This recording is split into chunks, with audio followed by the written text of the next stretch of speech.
this term recreation, it means basically I'm going through either past concepts I've discussed, not that a lot of things that I discuss in this aren't like that anyway, but or like going through the notes on my phone or something that I'm trying to kind of go through specific things that I have more of a script for, whereas not really a script, but just like the idea, and then I go off of that. Whereas normally with these I just do it totally off the top of my head, just from thinking back to, you know, a specific topic in full that I discuss in a full episode. So the one thing I'm using for this is now I'm not using the wireless mic. I'm just using the iPhone mic, even though it's on a stand on the dashboard, and yet I just listened back and it was pretty loud. Like, I don't know how, usually I'd be holding it or I'd have it much closer, so somehow it's still picking it up pretty well. So maybe the distance between you and the iPhone mic doesn't matter that much, or it somehow adjusts for that, I don't know. But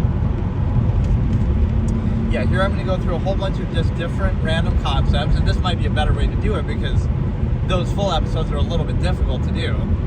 Right? I always hate doing anything that would be scripted, so I never do that, but I kind of, in those, I like make a mental checklist in my head before I start, and then, you know, I try to go off of that, but then sometimes you forget something, or it's just a little bit difficult to do that.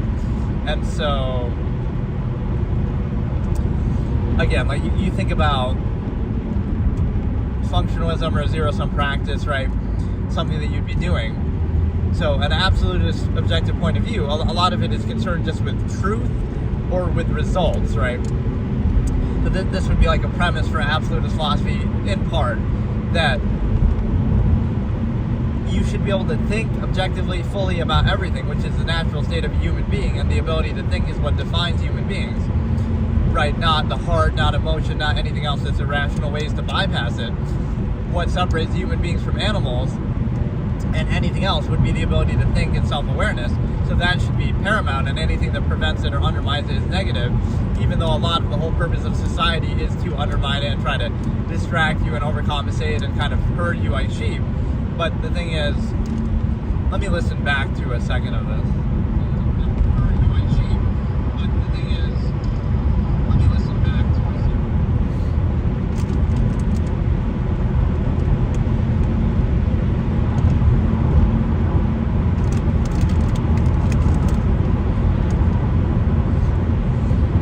So again, the absolutist would be concerned with truth and objectivity, right? You should be aware and be able to think as much as you can about objective reality and truth, and you shouldn't need contrivances or euphemisms or, you know, false absolutes to bypass critical thinking and to specify value and to, you know, create this sort of half-assed state. You shouldn't need to do that, right? So sometimes you see this approach like from the shoot the messenger perspective, like, it's your fault for thinking. It's your fault for, you know, like, let me identify the ways that this would be considered like, oh, you know, I go, talking to yourself is negative.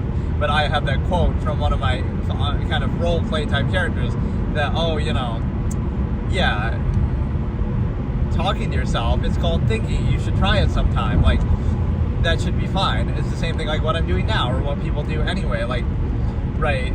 So, like, thinking is prevented in a direct sense, like being self-aware, having an inner monologue. Anybody can do it, right? And that's the natural state, and we're still reacting to that natural state even by socially interacting or doing other things. So what you end up doing is you kind of treat it like a negative, like you don't want to do that, or you want to distract yourself from doing it constantly, and social interaction kind of reduces it to the lowest common denominator. And so now you want to, like, as if it's a negative, right? That is an unbelievable kind of way to censor reality or to try to control things, that you realize, why should you need to do that? Right? Why should you need to not think? And so what you understand with that is the simple fact that you should be able to think. It's the natural state. It's what defines humanity. Everybody, you know, naturally would do it. Everything you're doing is kind of a reaction to it anyway, in the sense that, you know, either you think and objectively observe something, or you distract yourself from doing that by engaging in entertainment, escapism. So you're reacting to that same need and tendency, but one of them you're doing it, and one of them you're kind of preventing yourself from doing it, right? Or you're still addressing it. So there's nothing wrong with thinking, right? There's like this stigma, like, oh, that must be, you know, kind of, social contrivance is used to determine value and worth. Like, oh, if the social realm, but that's actually the lowest form of thought and the lowest common denominator, so that's not a very credible basis. Social contrivance is what can lead to every, cult-like mentality in history around a leader that we would now condemn, and World War II Germany or China. Like, it's not a very credible basis to, oh, how could this many people be wrong? But they have been throughout history many times, or it's not absolute, right? It's subjective, it's just flawed. And so, right, the non-credible mass of people, it's almost the opposite, the fact that you need a crowd of mindless people cheering something on, whereas if it was a sound process, you wouldn't need that, it would speak for itself. So again, you'd be concerned with truth, objectivity. You should be able to think and be self-aware and observe as much as you can. And the fact that you can't do that means that there's a flaw of the process. Not even so much that the process is negative. This is sometimes the false duality framing, like, oh, well, if it's so bad, then just don't do it. Or like, pose an alternative, assuming that, yes, I'll create my own society just magically. Right, like the current existing society has so many resources and advantages and monopolization of means on its side. That's not really making an excuse, but it's like, so an individual can't have cognitive dissonance about it and reservation about the current established structure without making their own alternative, because they don't have the resources. Yeah, give me all the resources that society empirically already has, and monopolization over means and resources, and then sure, I'll make an alternative and it will be better. But like, you don't have that option, so it's a stupid way to try to discredit somebody that, and it's like, you could do it yourself, but that doesn't make much of an example for other people. You could be like the exception. Okay, you'll go live in the woods or you'll figure something out. But yeah, objectivity, truth, you should be able to think, observe. The fact that you can't do that means it's a flawed process, which means, again, not specific to, exclusive to everything else, right? Not absolute. Doesn't mean it's bad or you shouldn't even do it, but you should hold it more actively accountable and be like, don't just take it for granted blindly, mindlessly, kind of like God, right? Like this unquestionable thing. Don't treat it like that, because it's still a flawed process. And so, again, that's why it doesn't have to be like a false duality that, oh, if you question it, like society itself or contrivance or the nature of a particular contrivance state, it wouldn't be that you are saying that, oh, it shouldn't, that this is like a straw man type of fallacy that's used. Oh, that means it just shouldn't exist at all. No, it doesn't mean it shouldn't exist or that you have some alternative that you're posing. It's that it should be held accountable, and, a functional basis would be present here, like, okay, we got to make sure that everything we're doing is useful and serves an actual purpose, instead of it just being ritualistic and just being done for the sake of it, right? A good example is a stoplight. A stoplight is an example of just mindless obedience to authority without any purpose, right? It'll be a red light, and nobody else is on the road, nobody else is around, but you'll still follow it, right? So you're obeying something that doesn't actually serve a purpose, and there's a lot of things like that in society. So this would be the absolutist point of view, like, you're not saying that, oh, society shouldn't exist and have a functional basis, but you would minimize it to only the things that serve a direct, necessary, practical purpose, and you would hold it actively, consistently accountable, instead of blindly, mindlessly accepting it. And then, going back to the whole thinking and objectivity thing, like, somehow it's a bad thing to think, like, oh, the fact that you had to think shows you like you're dumb or something, right? But it's actually kind of the opposite. Like, you're dumb for not thinking about it and just taking it blindly as absolute, social contrivance, herd mentality. And then, you have a deeper understanding or awareness of it versus just mindless thought. So, like, don't let thinking get in the way of your false, absolute, half-mass contrivance state. But, and again, the fact that you have to not think about it means that there's some deficiency there. So this is how, like, the half-mass human function mindset works in society, is like, you want more, right? Like, do more things and have more possessions and more escapism, more this, more that, right? It's all about the spectacle and the initial and the superficial level. You get value from externality and stuff like this, right? The physical realm and all that. The problem with that is a lot of those things are only necessary because of the imbalance created by that contrivance state in the first place. So a lot of these things you wouldn't require or desire if not for that other side of, so it's two extremes trying to balance and overcompensate each other out.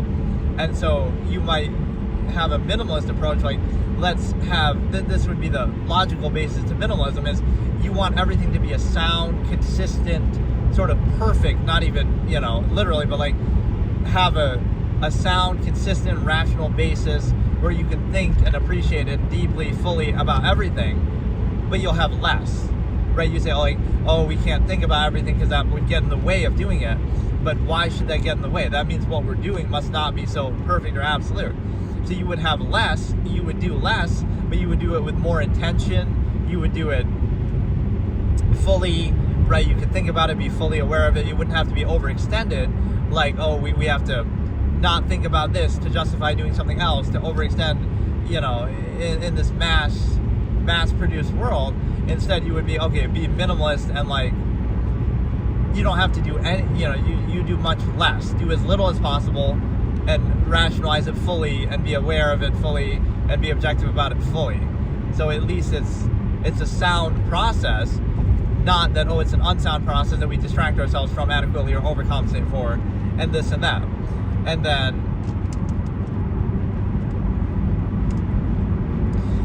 again, the other thing the absolutist would be concerned with is, again, objectivity and truth, but also that there are no absolutes. They're just a way to kind of bypass critical thinking, whether it be emotion or these things that are talked about in some sort of flowery way. Emotion is rational insistence upon the self. Religion, God, all of this is a fallacy where, you just...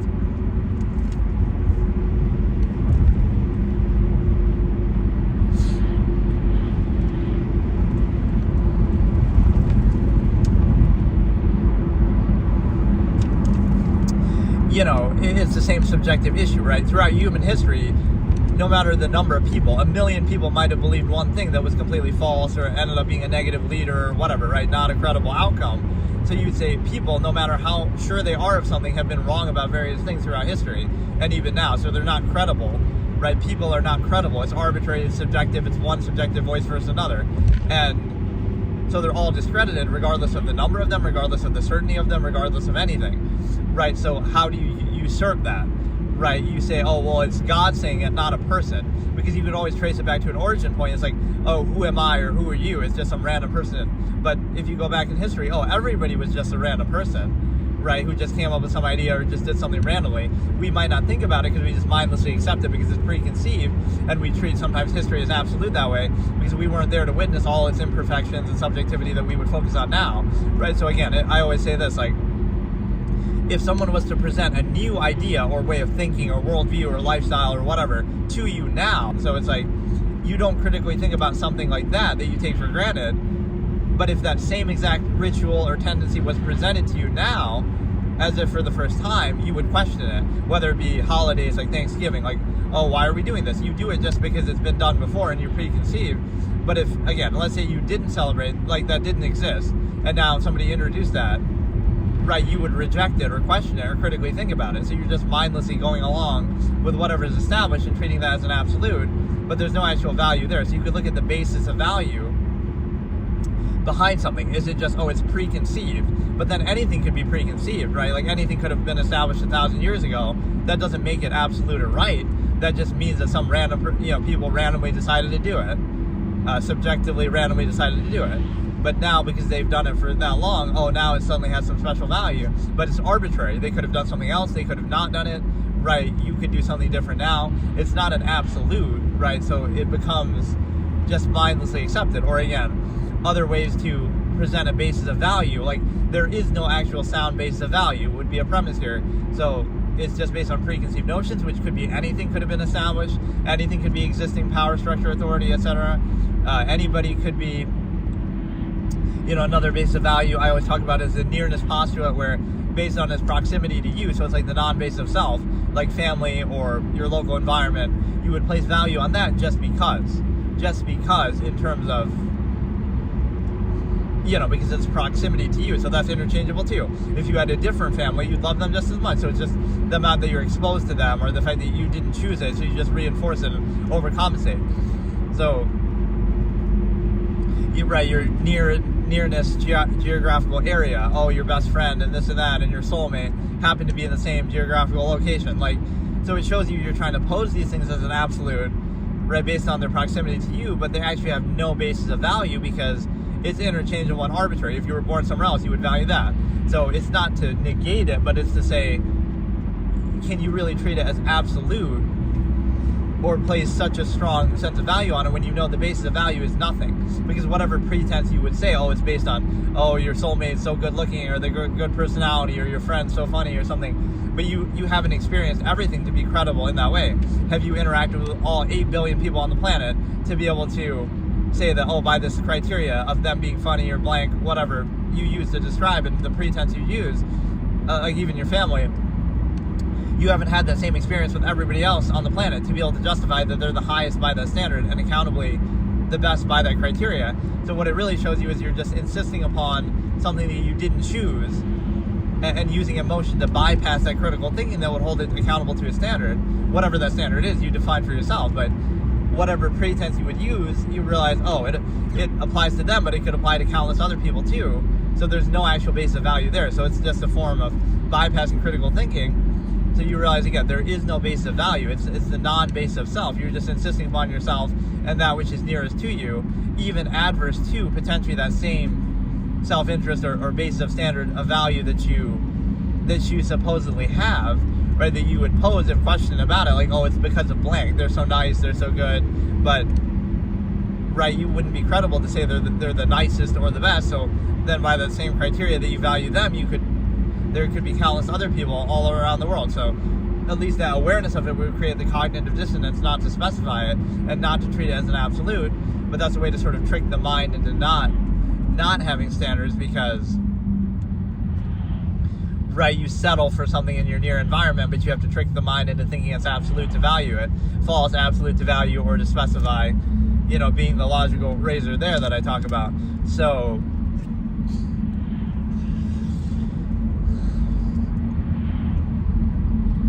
again, you're concerned with truth and objectivity, and there was one other thing, and now I've actually forgotten how I was going to say it.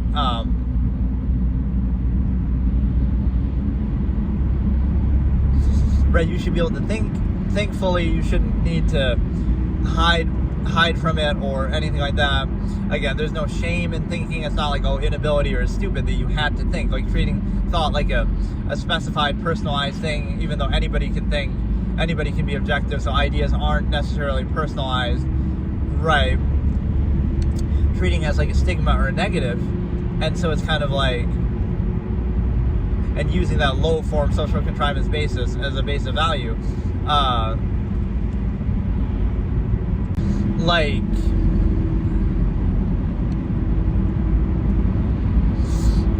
the fact that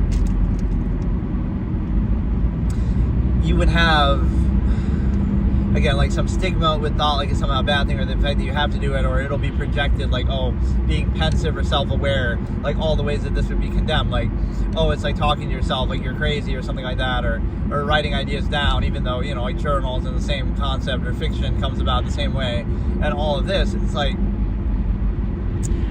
those things are somehow negative, but it's all a reaction to the same thing. Your self-awareness, your thought, your objectivity, natural reaction to being a thinking being. So we somehow condemn that and try to prevent that, right? And use social contrivance to control people on that lower basis level.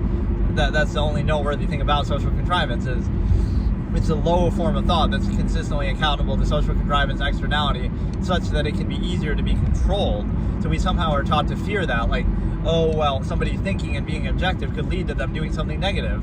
Yes, it could lead to that, but it could lead to them doing anything else too in existence. Like, it doesn't have to just be negative. There's a way to try to shut down thought by associating with that, but people do negative things without thinking too. So, I mean, it's not thought that's to blame, it's what's being thought about, or it's, again, the contrivance state in front of people that they're reacting to.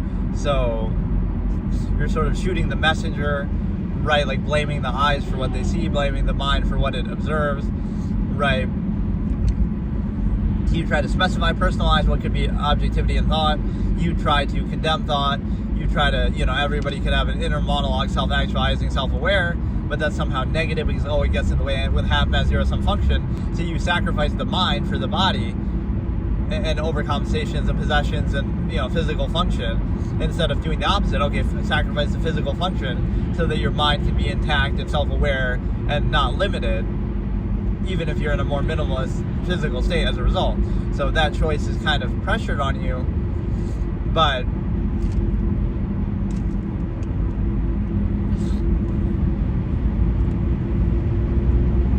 yeah, like it's somehow, these are all the ways that thought would be considered negative. Like, oh, it's crazy because you're talking to yourself, or writing stuff down, or it's somehow negative projection, like, oh, you have some ill intent. We're going to associate it with a negative, worst possible thing. The fact that somebody's pensive or seems to be self-aware or thinking, we're going to project some selfish intent or some negative intent.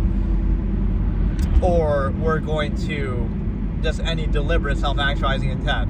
Or we're going to condemn it in a different way, like, oh, you must be dumb, the fact that you have to think or that you don't verbalize something, and reduce it to a lowest common denominator, which that in itself could be seen as a lesser state of the same thing. So, because you're doing so many layers with it, you're taking what could be an objective thought or idea and you're reducing it to a dumbed down, accountable social level, right? So it doesn't have to be that dumb, I guess, but just typically it's reduced to a structure.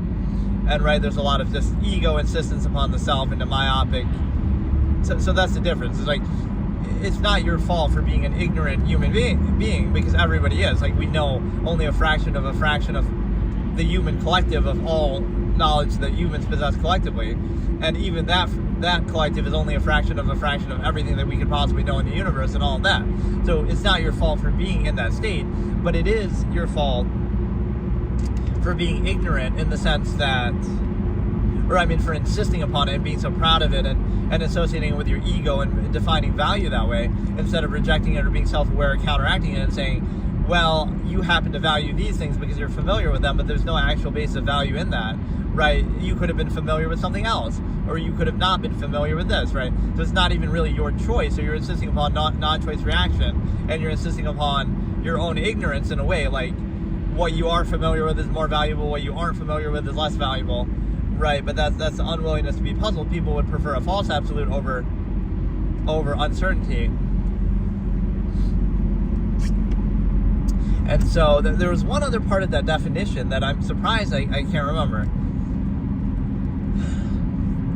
Again, like the tenets being objectivity and truth, that you shouldn't have any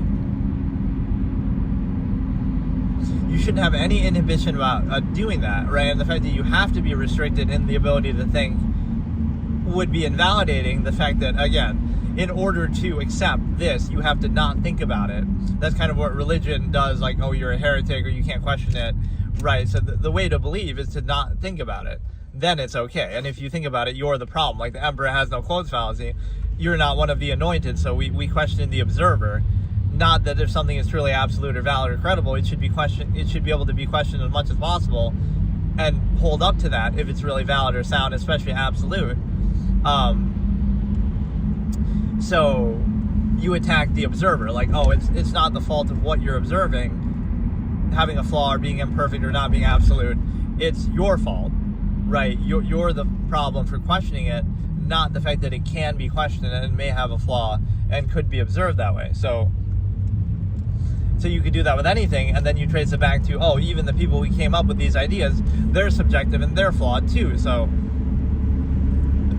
right, nobody is absolutely credible. You might use like some functional or societal basis, but they're still flawed, imperfect, idiosyncratic.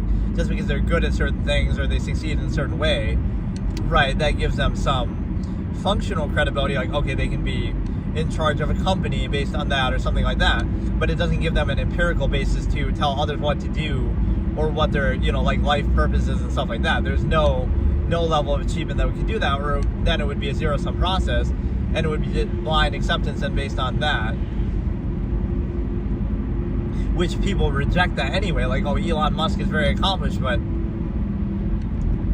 or this ties into a concept too, like, oh, like people say this, oh, there shouldn't be any billionaires or something, which isn't exactly how I would say this, but, no amount of success like that maybe could happen on its own, because it would only be through governments and certain privileges and certain, permissions and, like, I don't know, certain established structures. So, like, you couldn't do that on your own. You can only do it through what you can say are illegitimate means or some preconceived means and established structure, kind of making deals and doing this kind of thing. So, and even just the basis in general, like you go back hundreds of years, right? No power or authority is really validated because, oh, how did this come about? Oh, just a bunch of people slaughtered a bunch of other people and then took over their land and stuff like that. So by that same logic, it's all interchangeable and arbitrary. So if that was to happen again, then I guess that next people to do that would be validated, and so on and so on. So it's not absolute or really credible. It's just a basis of, a form of sort of Darwinism, but it doesn't really have credibility because, again, that's interchangeable. You can just keep doing that over and over, like throughout history. It doesn't make one absolute or better or credible. It's just, we did this by force, and now we treat it as though that's credible and deserved and absolute. No, it's not. And so that's not to attack a specific, it's just to attack the nature of the process and hold that accountable. But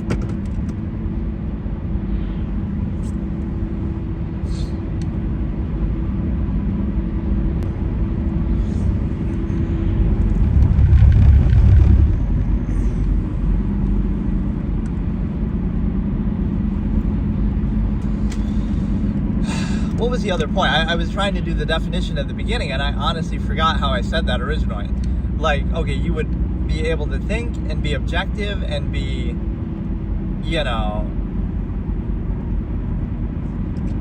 to be aware of something is not to be above it, so you can be holding something accountable always, and then people will point to you like, oh, your flaws or your idiosyncrasies or you're only saying that because blank.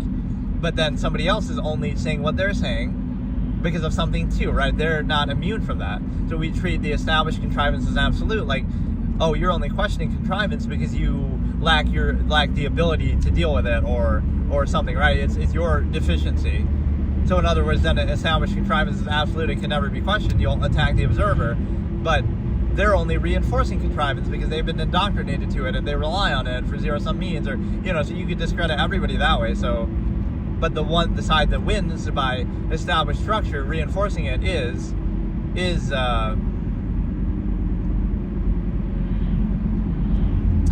the established structure will always have this cult-like way to reward people who reinforce it. Like, you'll be rewarded for reinforcing it and you'll be punished for questioning it, kind of a thing, through social stigma or established authority. So it's always easier to take that position of just reinforcing what's in front of you. You see that. I'm not even talking in a political way, but it could be that too. Like, obviously, if you're a loyalist to China, you'll be rewarded. And if you question the government, you'll be put in jail or something will happen to you. So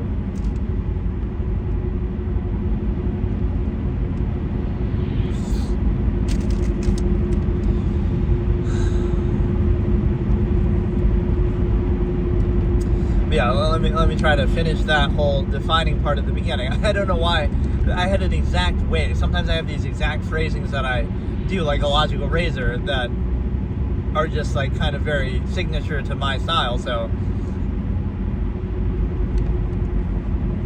again, an absolutist would be defined by objectivity, truth. You're concerned with truth and you're concerned with results, basically. Yeah, truth and results. So you should be able to think as much as possible, be objective as possible, and you're concerned about the outcome, not about, the soundness of a process and the outcome. So, like, you care about results, not about pretenses, like, everything is a zero-sum process, so you wouldn't be pretending to, you wouldn't be proud of anything. You wouldn't be like, oh, I'm so good at this. Like, it doesn't matter. It's a zero-sum process that you're doing for your own zero-sum self-interest. So it's nothing impressive about it. Like, if you don't like doing it or if it's a struggle, then don't do it. And if you, the fact that you require doing it, like the zero-sum means from it, like, oh, you make more money for doing that as opposed to something else, then just do something else then if it's a struggle. So, like, this ego gratification doesn't make sense because, again, you're doing it, it's a zero-sum process, you're doing it for yourself. So what is the... why would it be something to show off about? Right, the fact that you require more. Like, oh, you make more money than other people, but then maybe they don't want as much money. You're assuming it as an absolute form of value that people want as much money as possible all the time, which generally they might seem to agree with, but whatever. It's like maybe they're happy with what they have, or maybe, you know, they have a different priority, different intent. They value their, you know, they would rather do something easier, that less stressful, and make less money. Like, that could be their preference. It's not even about whether, you know, people even realize it or not. That's something that people often don't do because they don't think either. That way they don't have the self-awareness inner monologue to define like their own measure. You might think, oh, they don't have the power to really determine that, but you could still define it and hold that standard, but then that has cognitive dissonance. Like, okay, this is what you value, even if you can't act on that yet, and you have to tolerate and deal with society to a degree. But that's where an absolutist would just be like obstinate in society in a way. Like, they just wouldn't do it. They just wouldn't be a part of it. They'd be a minimalist. They just deal with it, or they would just, you know, maybe do something, act out in a way, and it might seem like, oh, extreme or something negative, but actually, again, it's just like they're being forced to endure an unsound, non-absolute contrivance. So it might seem outward, but you would, again, it would seem like, oh, anti something against contrivance, but you wouldn't specify the conflict. Don't specify the conflict, one of the logical razors here. Or you would be a minimalist, you know, just not be a part of it, you would just leave it. So you would never tolerate a false absolute that's forced on you. And so it's kind of like you're just equalizing, you're being neutral, right? It seems like, oh, you have something against it, or negative, you know, perception of contrivance, but no, it wouldn't matter what the specific contrivance state is. You could be in World War II Germany, you could be in whatever, right, any other time, you could be here, you could be now. It's just that it's not absolute, and so the only defining thing about it is the fact that you were forced to be exposed to it. So you're not giving it any special credibility or treatment. Not that, oh, you specifically have anything against it. No, you were just forced to endure that, right? And so now,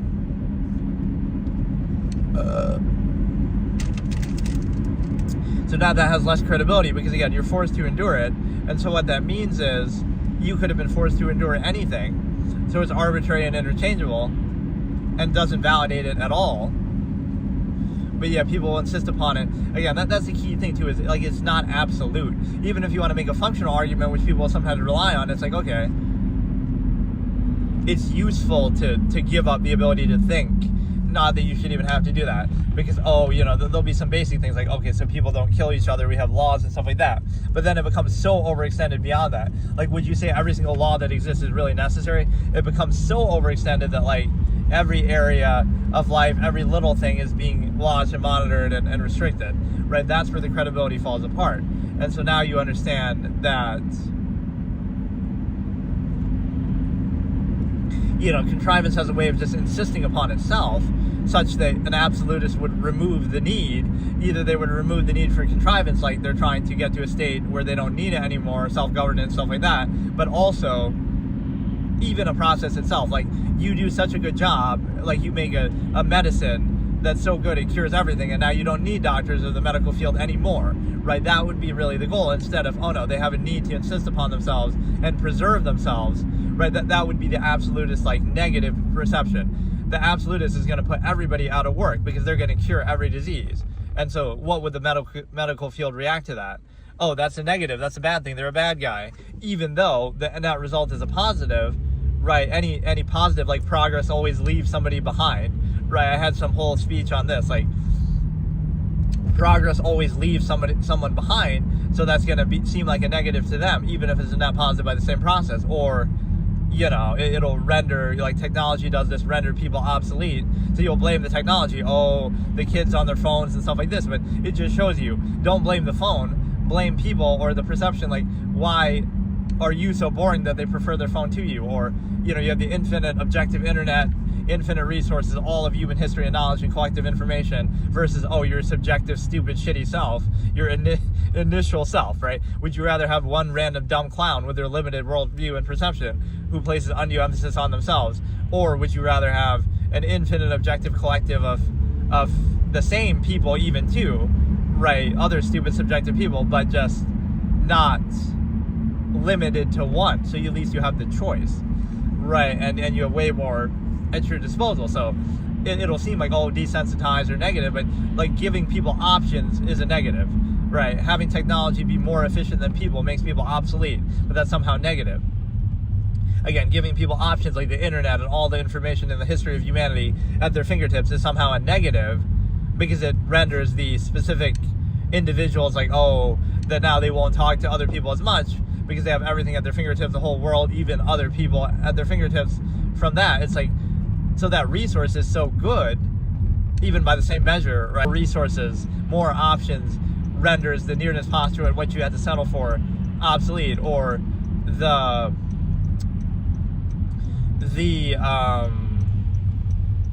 having higher standards is a negative. Like, oh, we have more options and higher standards, and that renders whatever specified reduction obsolete.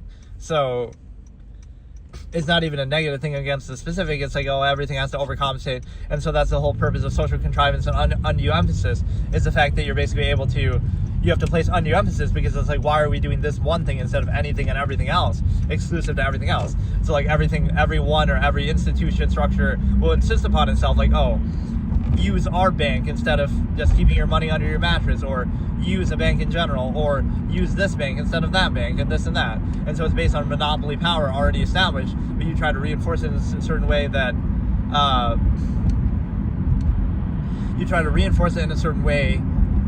by like, oh, social contrivance, oh, they're so nice here, that's why we do it.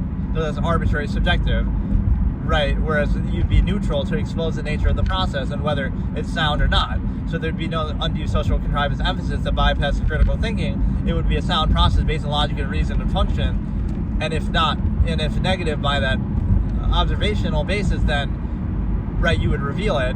And then, oh, people negatively react. So then they realize, oh, this thing is needless. We don't need banks. We don't need this. But we're already in such an overextended state, created by artifice and force, that is not validated at all and arbitrary and could have gone in any different direction. So it's an interchangeable process. So that's one of the core recurring themes, is like, not that something is specifically negative, but that it's not absolute, exclusive to everything else, such that it ought to be done without question or accountability, or not somehow question. So again, think about what makes this specific contrivance state that you're in absolute, or the one that you're doing, right? Why are you part of it, or why are you practicing this?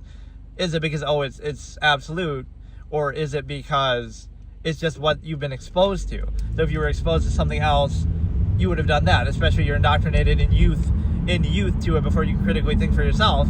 So that's a very dark determination, because that's like, oh yeah, if you were part of the World War II Germany and the H youth, I won't even say the whole name, right? Oh, you might have been accepting that. So it's, you're getting people when they're young before they can think for themselves, and then have enough people who are brainwashed by it to, again, not even saying it's negative, it's just saying the nature of the process of how you get there, which maybe contradicts a little bit what I was saying, result oriented, but there's sort of two parts to that. You care about the soundness of the process, and you care about the result, but you don't care about the zero-sum process, like, oh, you're so gratified, you're so proud of it. There's nothing to be proud of. It's a zero-sum process, right? You either do it more or less efficiently, you either require more or less from it, right? But there's nothing impressive about it.